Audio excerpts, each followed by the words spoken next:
please subscribe and don't forget to press the bell icon to get notified whenever we upload a new video. The trade rift between India and the United States is set to widen almost 4 months after the US imposed additional tariffs on steel and aluminum imports from a handful of countries, including India. The government has decided to go ahead with retaliatory tariffs against several American products. The new tariffs are likely to come into effect from the 21st of June. Ritu Parnabhuyan joins us now with the exclusive details. So, Ritu, what are you picking up on India's plan with the retaliatory measures?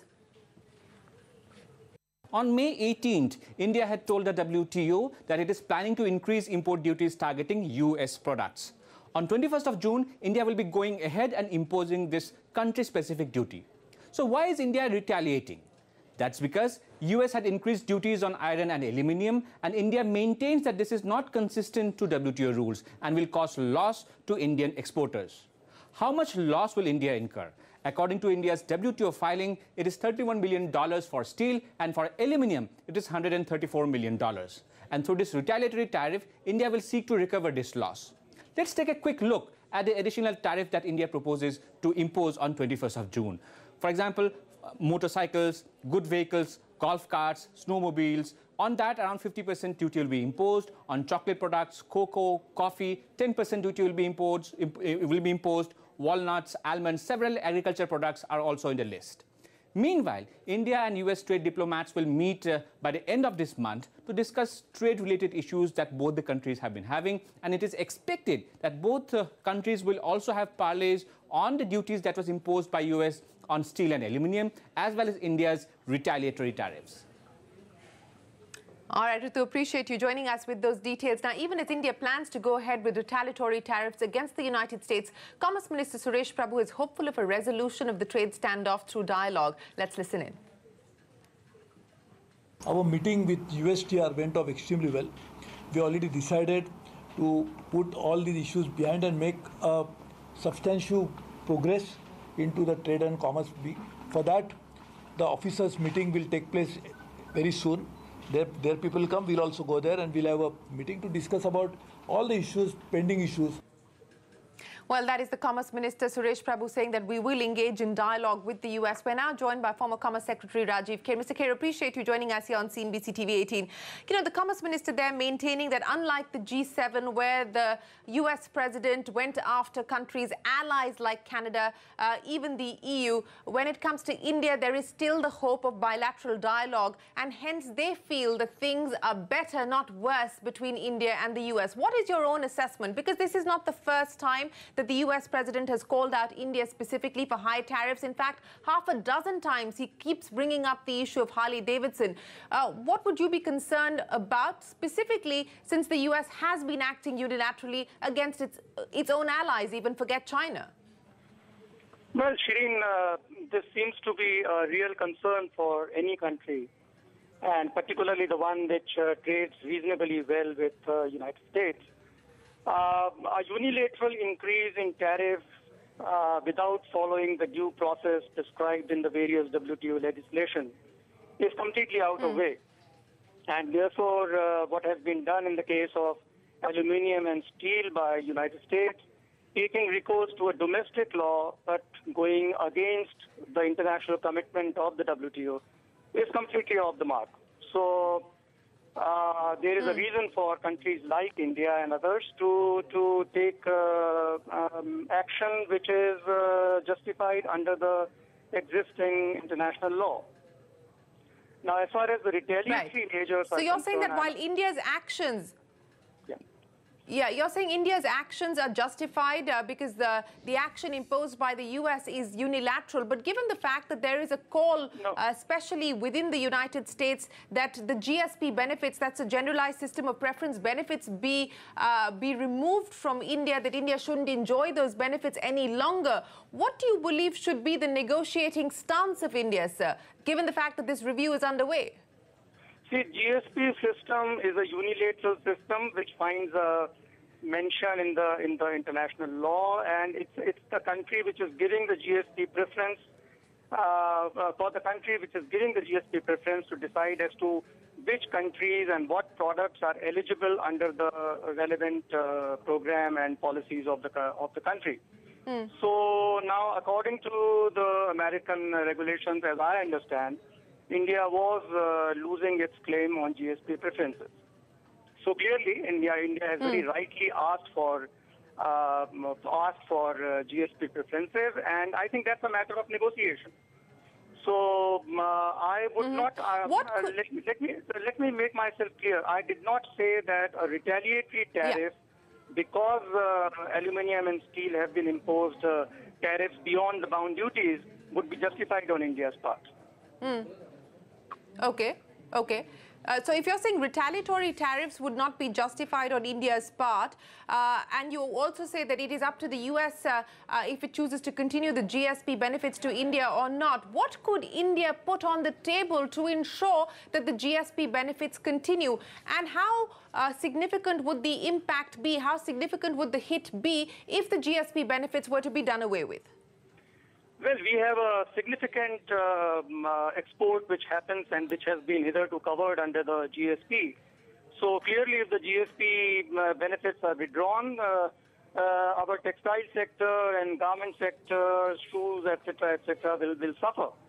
But this is entirely a matter of negotiation. So if US is prepared to grant us GSP in areas of our interest, then it is a matter of India, giving some of the demands that US may put on India. Now, it all depends on what are those demands.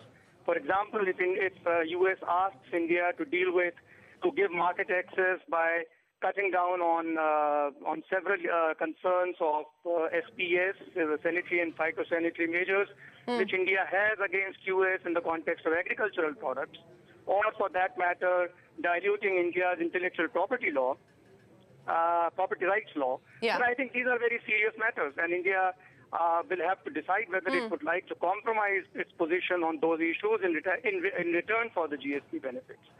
I understand that the GSP benefits which come to India are roughly around $5 billion worth of them. And therefore, you know, the choice has to be made whether a $5 billion trade is more important, or a permanent damage to a given law, or the position of agriculture sector is more important. Okay. You know, as you pointed out, maybe when it comes to the agriculture sector, when it comes to issues related to IPR, these would be issues which seem like they ought to be non-negotiable from the Indian side, because this could lead to permanent structural changes that may not be conducive for India in the long term. But where do you believe India could show some flexibility? For instance, a matter that has become hotly contentious, which is this price cap on medical stents, or the issue of Harley-Davidson. Can India show some flexibility on some of these issues that may not necessarily hurt its interests in the long term to ensure that the benefits, this $5 billion worth of benefits, continue? See, first of all, India must clearly contextualize this discussion. And the United States position that India is not giving market access in some of the areas which US is seeking is completely misplaced if you contextualize it in the context of what you do, what India does in areas such as civil aviation, defense, and so on and so forth. India is buying so much from US in the area of civil aviation, aircrafts, and defense equipment. So if you contextualize that, then the trade deficit that United States is worried about is taken care of.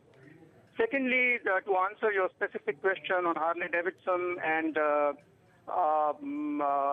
you also mentioned about sorry, I forget that. The stents, the medical stents. Yeah, medical devices. Absolutely. See, medical devices. I think we are. My personal view is I think we are doing perhaps a disservice to the medical device sector in an overall context, because. It is too soon in the day for us to start capping these prices, because medical device sector is just taking roots in this country. And unless we have galvanized enough manufacturing and we have developed some kind of a strength, start talking of price control may not allow investments to come in, and I think there we have to be a little cautious. Okay. Harley-Davidson, well, I don't think there is a big issue here. I mean, it might look very glamorous, but actually, if you cut down tariffs on Harley-Davidson, the competition will remain in a very narrow sector. Yeah. And for Indian roads, Indian motorcycles are still doing pretty well. So I don't think it's such a big deal. Yeah. But so that's how it is. Okay, contextualize the discussion, show flexibility on issues like the issue of Harley-Davidson, which won't really make that much of a difference to India. And you do believe that the price capping when it comes to medical devices has been poorly thought through and not necessarily in India's benefit today. But Rajiv Kher, appreciate you joining us here on CNBC TV18, the former Commerce Secretary, on the trade skirmish and the escalation of friction between India and the US. Appreciate your time. The other big story tonight, the government, as the owner and manager of Air India, has some tough questions to answer, even as it reviews the strategic sale of the national carrier and considers an additional equity infusion to keep operations going. CNBC TV18 learns that Air India has failed to improve its standing in terms of market share. Ashpreet Sethi joins us now with more on that story. Ashpreet, what does the latest data from the aviation regulator, the DGCA, tell us? While the government is exploring options to revive Air India's divestment process after the big fall, we look at the aviation regulator's data on how has Air India performed in the last 1 year. The DGCA data reveals that Air India's market share hasn't changed even one bit, despite airline adding 17 planes last year to its fleet to cater to more routes. Now, the international market share has declined by 2%, despite the lucrative routes that Air India enjoys. In fact, it's losing out its market share to Emirates, Qatar Airways and even Jet Airways. Now, these airlines, of course, are also the main reason as to why it's losing out its freight market share as well. Jayant Sinha, the MOS for Civil Aviation, had made a statement in the Parliament that Air India is losing out on 17% of its routes, which includes the Middle East. The tough times, in fact, do not end here for the national carrier, as according to industry reports, the market share will be hit further and may drop to even 10% on the backdrop of airlines like Vistara, SpiceJet, Indigo adding about 122 to 125 planes in 2019 alone. In fact, Center for Aviation reports suggest that the national carrier will be losing about $1.5 to $2 billion over the next 2 years. Now, it remains to be seen if the management and the government will be able to turn around the story for the ailing airline. Ashpreet, appreciate you joining us there to break down the latest data from the regulator, the DGCA. We're now joined by Dheeraj Mathur, the head of Defence and Aerospace at PwC India. Dheeraj, appreciate you joining us here on the show. You know, we don't know what the government intends to do, whether it will shelve plans for the disinvestment and go forward with an IPO, which is what it is being considered at this point in time. But, you know, let's look at the operational performance. Fleet has been expanded, and yet we're seeing a decline year on year when it comes to both domestic as well as international operations. This doesn't bode well either for the disinvestment or for a possible IPO, does it? Yeah, no, it doesn't at all. And in fact, the decline in market share is what is most worrying. Of course, there are issues around the profitability, which is a consequence of the decline in market share. And clearly, there is something fundamentally wrong. There is a problem. The only solution is for the government to exit this business as soon as possible. This is a very competitive industry. Margins globally are very thin. You need to be really agile and quick in decision-making. And the inherent governance structure of the government is such that you cannot take quick commercial decisions. Most of the public sector undertakings have the same problem, and wherever they face competition, they tend to lose out, not because there's something fundamentally wrong with them or the people, but it's just that the entire, the ecosystem of a public sector, of the government, of the requirements laid down by the financial rules, by the constitution, you can't compete in a competitive market where margins are cutthroat, thin. So therefore, okay, so you're saying that it's imperative that the government gets out of Air India to ensure that things pick up for the national carrier. But, you know, we don't know how long that's going to take now, because let's be clear, in round one, no expressions of interest. They're going back to the drawing board. How long that will take, the timeline that they had in place of divesting Air India by the end of this calendar year, clearly that looks highly unlikely. Whether or not they eventually go through with the disinvestment is also a big question mark. What do you believe can be done? I mean, they're sitting on lucrative routes. They fly direct on most international routes, which other carriers do not have the advantage or the benefit of. Till the government continues to be in the ownership as well as the driving position, what do you believe can be done, Dheeraj? So, yeah, you're right. You know, nothing can be done in terms of exiting at this point of time, because the IPO will take over a year and a half to materialize, and besides, who's going to invest in a loss-making undertaking? The strategic partner route is what the government will ultimately have to resort to. But then for various reasons, I don't think anybody is going to bid at this point of time with elections around the corner. Now, having said that, what is it that the government can do, really? One, it will obviously have to make sure that the airline remains afloat. There was a financial restructuring plan. There was a equity infusion plan of the government. One of the reasons for the situation being what it is that I don't think the government has been able to fully meet up with its commitments, despite the fact that they have, I think, infused almost 25,000 crores in the last 4 years or so. I believe, if I recall correctly, the total figure was about 40,000 crores. So the first thing is obviously they have to keep it afloat, and they have to pump in some money just to make sure that the airline stays afloat. The second thing that they will have to do, obviously, is to look at cost-cutting measures. So, you know, and there's bound to be some pain. Again, there's going to be a challenge, especially when it comes to, you know, looking at staff costs. Because that is one big issue, right. And that's one big area where there is a lot of slack, and normally that is the most obvious area to start. Some of the other areas would be less obvious, and they would require some level of study. But and I do believe that from an operational perspective, the airline has been making, just as far as the operating profit is concerned, that has been improving in the last 2 years. So operations is something where they are improving, and they need to continue working on making operations more profitable. And as far as the interest servicing is concerned, which is actually creating this loss, the government will just have to pump in equity. Yeah, Dheeraj, before I let you go, I mean, how realistic is this IPO idea that's been floated? Well, I think it's a bit of a red herring because, like I said, when you didn't get any investor interested, where 76% of the stake and complete management control was on offer, where are you going to find a financial investor who's interested in putting his or her money into a loss-making company, where 5,000 crores is the average loss per annum? So the IPO is certainly at this point of time not a credible option.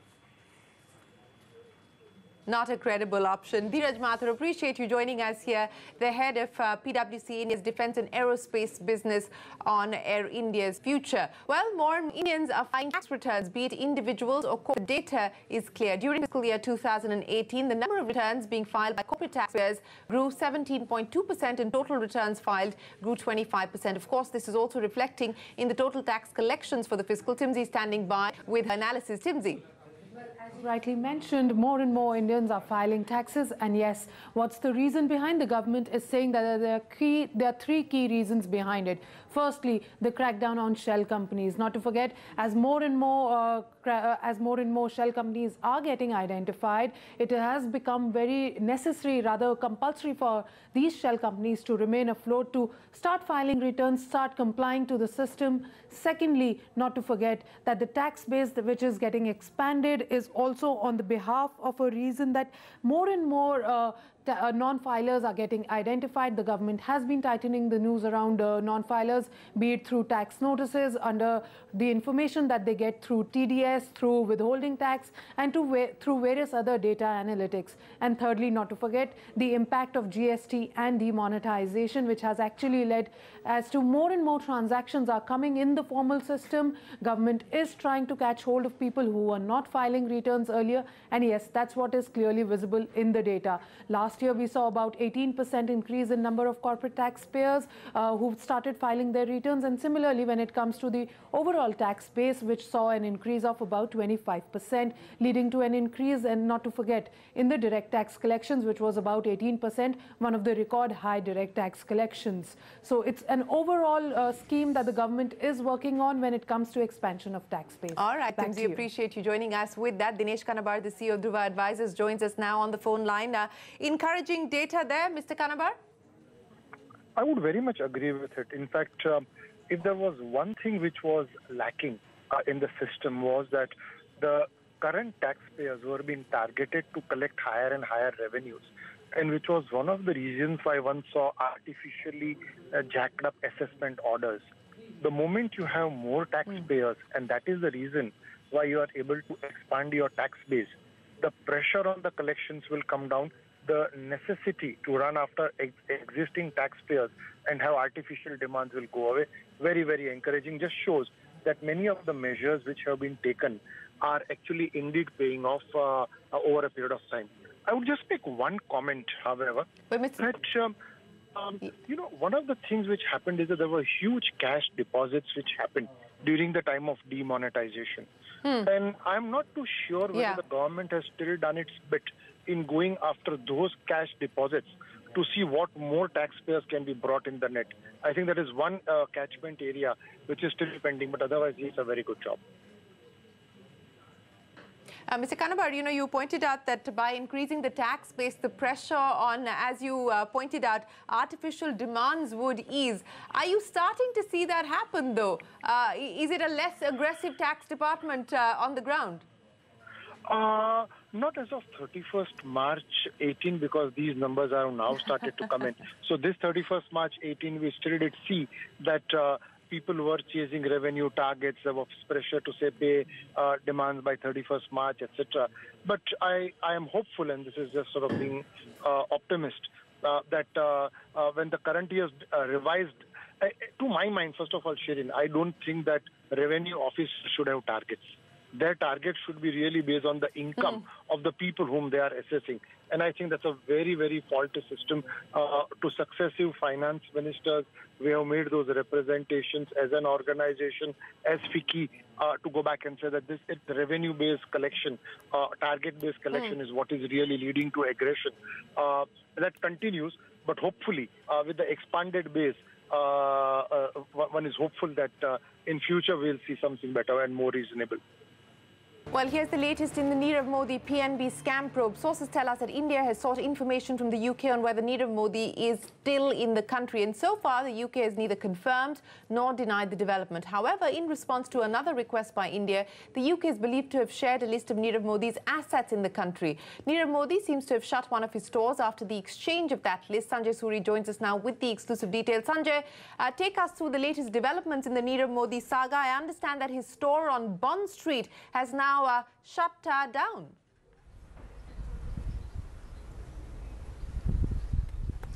Well, consider the timings for all this on two levels. First, Nirav Modi opened his store in London on Old Bond Street in September, middle of September 2016, and it was open until about mid-February.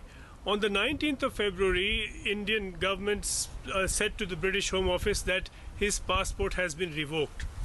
Thereafter, Indian authorities approached British authorities, who got their serious fraud office to work and to collect a list of Nirav Modi's assets. Now, sometime around then, Nirav Modi seems to have shut his store. Clearly, for him, it was a choice between holding on to his assets and having them seized. It was a choice between holding on to his assets and having them seized. From his point of view, the choice would be clear. But there is another aspect to this timing. When the store opened in September 2016, Nirav Modi would have known, given the way things were going with Punjab National Bank, that this cycle of borrowings was really spiraling out of control, that it would be, from his point of view, unsustainable. And yet he opened this store at that time, after opening stores in New York and Hong Kong and a couple of other places.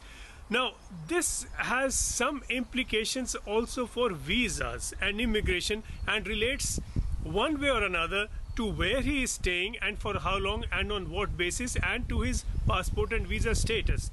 In Britain, for example, anyone can invest a couple of £1 million and you immediately get a visa within 3 weeks or less. That is valid for 3 years and 4 months. If you invest 10 million, and that's invest, not spend, you get a visa and settlement within 2 years. So if you can show investment and activity, it has a direct bearing on your visa and your right to stay.